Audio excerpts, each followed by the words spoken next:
What is going on, everybody? We are back. My name is Noble, and we just got a game code for Teeny Tiny Town. Now, this is a very simplistic game, so I'm going to do my best just to show you everything that you need to know in order to play the game. And we're probably going to do a smaller map than I would usually do. But first things first, here on the main screen, there's not really a lot of story or anything. It's just a puzzle game, a simple collect 3 game or combine 3. Match 3? Is that the way you say it? Anyways, you match 3 items to make bigger and better items, right?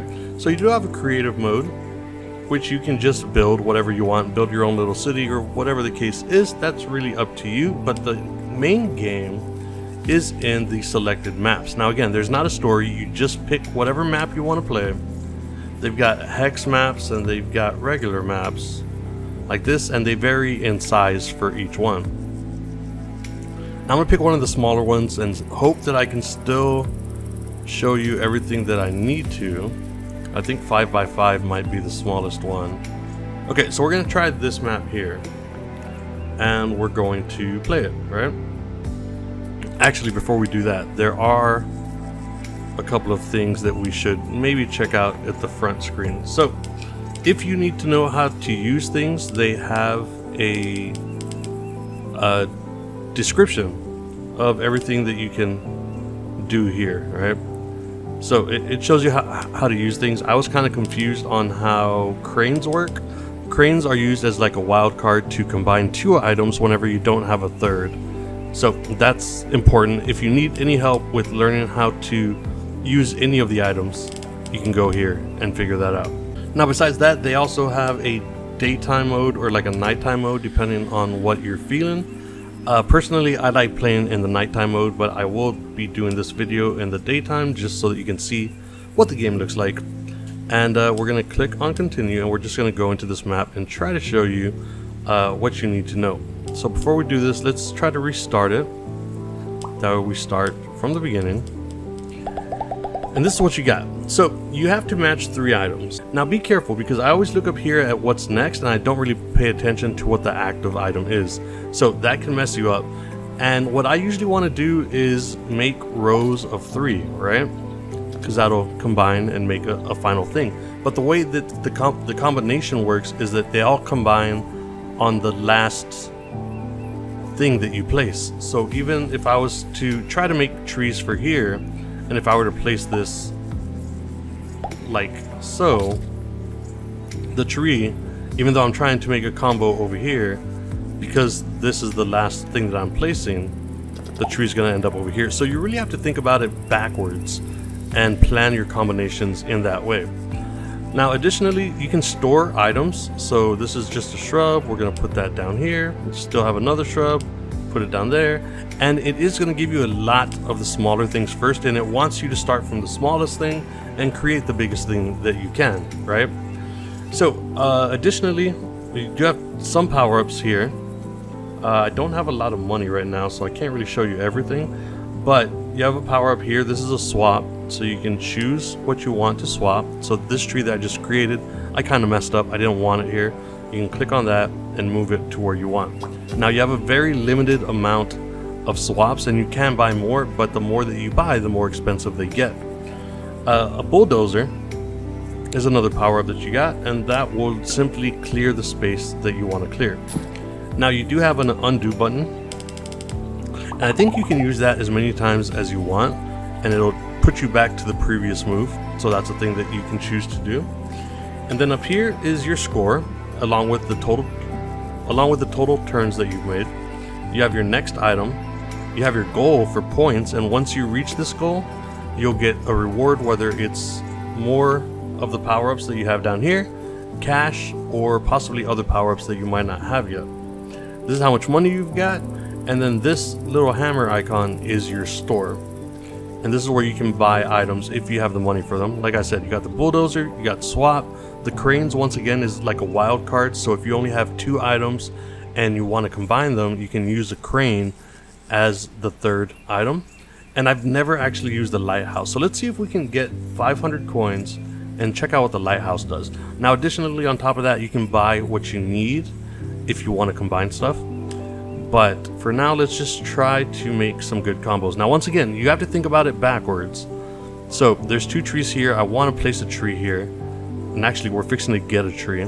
But I'm not going to place this there. I'm going to start here. This tree I'm just going to put off here to the side so I can show you what I'm talking about. And then we're going to continue our combo here. And so really what you have to do is really think about everything backwards.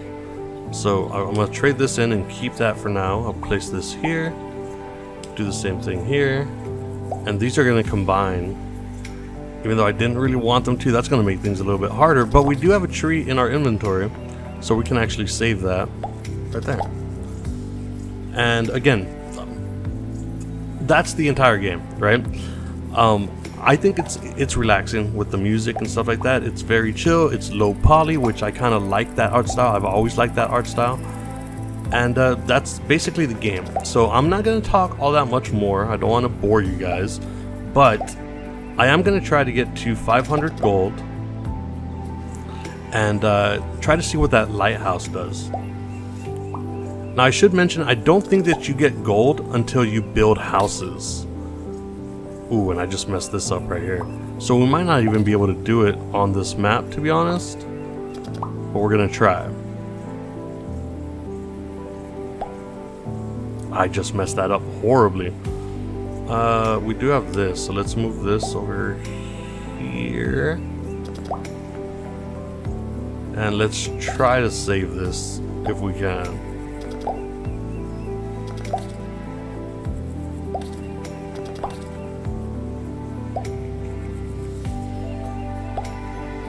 Oh, that's gonna be rough. Oh no, I've already screwed up. I don't have enough combinations unless I get like another tree.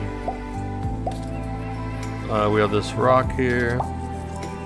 Okay, this is actually good. There's one house. So that gave us money. We reached our goal, and we can choose to either have another swap or get cash. Now we do want to do that $500 to check out the lighthouse. So we're gonna pick on cash. We got the money here, and now we can afford a lighthouse. Now I've never used a lighthouse before, so I don't know what it does.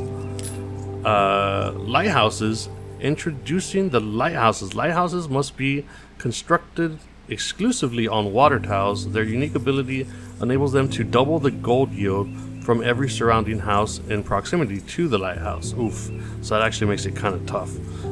Strategically utilize lighthouses to optimize your gold earnings. So you really need to put houses around the lighthouse, which is going to be kind of tough, but we'll do that. And that's basically the entire game. Now again, there are bigger maps. If you click on the score icon up here, actually it's not here, I think it's back on the regular map here. So if you come back to this area and click on the trophy icon here, it'll show you the people with the highest score as well as your score. I'm number 64 in the top scorers, which is not great because I'm only at 710, and this guy has 1 billion. How is that even possible, bro? This has to be a dev score, yeah? Because everybody else has at most 200,000. How do you get to 1 billion? I'm not sure about all that. But anyhow, I'm just gonna play this out. Whoops, nope, let's continue. I'm just gonna play this out, and I'm probably not gonna be able to do that great because it is a smaller map, but we'll play it out. And if you guys think you like this, maybe check out Teeny Tiny Town for yourself. Always support indie devs if you can. And yeah, let's see how far we can get here. I'm not feeling confident in this at all right now. Let me move this over here, because that might give us more money if we can even reach the next goal.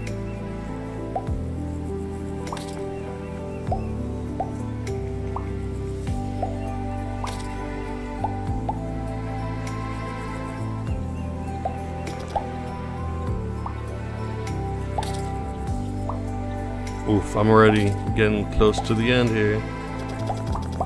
There you go, that was a nice little save.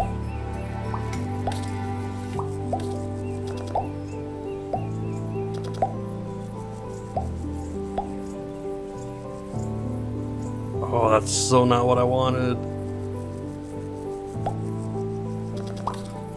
We'll have to make do with it for now.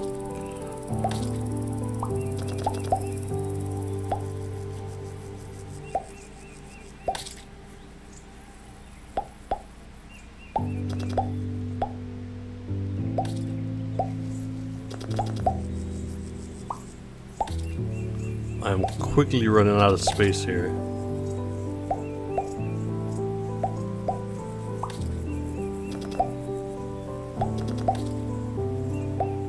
Oh no. I think we just reached the end, man. I am out of space to place anything here. Yeah, that just about does it. So that is Teeny Tiny Town. It's very simple, but like I said, they have all different sorts of maps. I only got to 5,000 or 5.5 thousand. They have all sorts of maps that you can start out with. They got the 5x5. I think 4x4 is probably the smallest and also probably the hardest to do. And then you've got some bigger maps. I think the biggest I've seen is maybe, it's either 7x7 or 9x9. I think it's 7x7. And then you also have your hex maps as well. Here we go, 9x9, but it's not really a map, it's more water than land. So that's gonna be a lot more difficult. And then you've got your hex maps. So I just wanted to showcase this to you. We did get a code for it, and if you want to check it out, it's called Teeny Tiny Town. I will leave a link in the description. It is a very chill, fun game, and I do love achievements. It does have achievements for it, which I'm not sure how many achievements I've got right now, but I've got 5 out of 20 achievements. I'm going to keep playing it until I get the achievements done, and then that'll probably be it, because again, there's not that much story or anything like that, but it is just a relaxing match 3 game where you kind of have to think about it backwards and really plan out your moves. So if this seems like a game you might enjoy, go and support Teeny Tiny Town, and I will see you on the next video.